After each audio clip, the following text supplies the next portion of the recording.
like I got to drive that car. It's the whole thing is epic. The whole thing is so exciting, and I couldn't ask for anything more.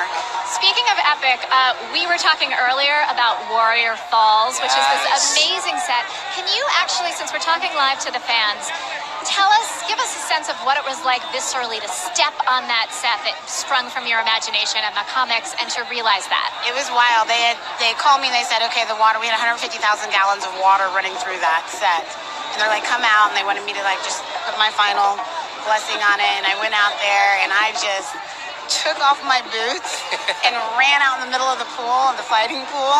And I just was like, and I just stood there and everybody took pictures. And my first instinct was just to climb on all the rocks and just, I couldn't even, I mean, there's very few times in your career when you get to experience something like that. So I took it all in and shed a couple tears, and I just felt really good.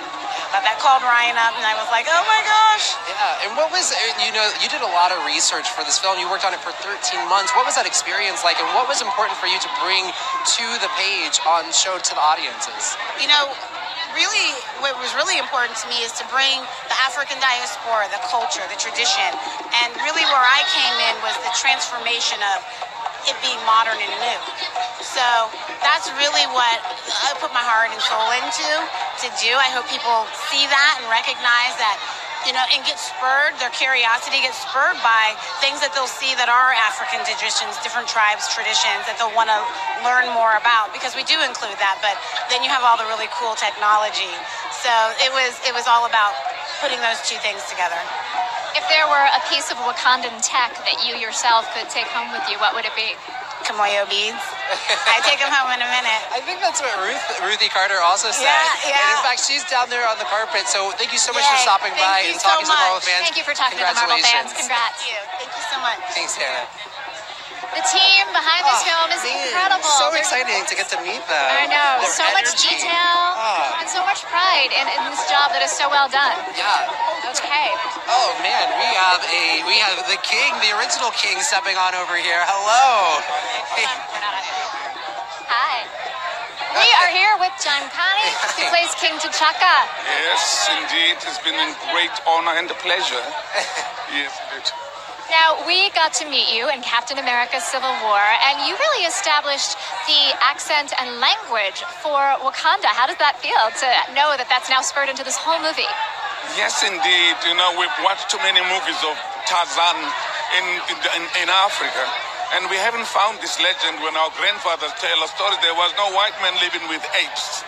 So when I was talking to my son in Captain America, I asked the director, why am I speaking English? We're from Wakanda, and that's how I introduce isiXhosa. The line is simple. I miss you, my son. I haven't seen you for a long time. In my language, you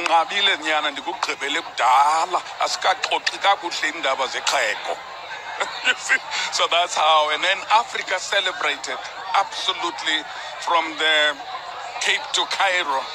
People are just wonderful. Now they're expecting this blockbuster, which is another African input into Hollywood, which is incredible for all of us. Well, that's what I was going to ask you. You know, what do you think this movie, you know, this Black Panther solo movie, is going to mean for the continent of Africa?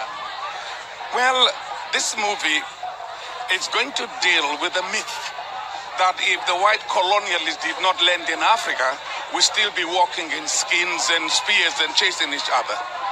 This movie will prove we built the pyramids in Egypt. We'll prove the Timbuktu libraries of the history of mankind is in Africa. We'll prove that the Zimbabwe ruins were built by us. We'll prove that the cradle of humankind is in Southern Africa. So this is one time where African people are shown at the fullest potential, when they are able to travel from space and back with incredible technology. So for us, there's a little seriousness about this movie, about this first attempt, and especially with Ryan Coogler, who we loved his work in Creed with Michael B. Jordan. So we were so happy that there was this African-American, we're all Africans anyway, it's African boxer. So this movie is awaited with incredible anticipation everybody's saying, when is it being released? When is it being released? It's being released on February 16th, so that's what everyone needs to remember. Thank you Right so on your much for coming to calendars. talk to the Marvel fans. Have a wonderful time tonight. Take care, John. Thank you very much. So, of course, you can't have a movie without a DP, and this No. movie has an incredible DP, Yes, come on over, Rachel Rachel Morrison, Morrison. Hi.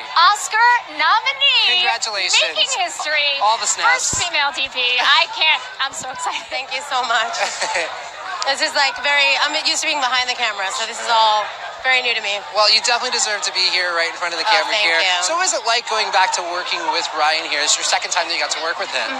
I mean, Ryan's the brother that I always wanted and never had. Like, literally, I think somebody asked me what the best part of shooting Panther was, and it was getting to spend 6 months or almost 8 months with Ryan.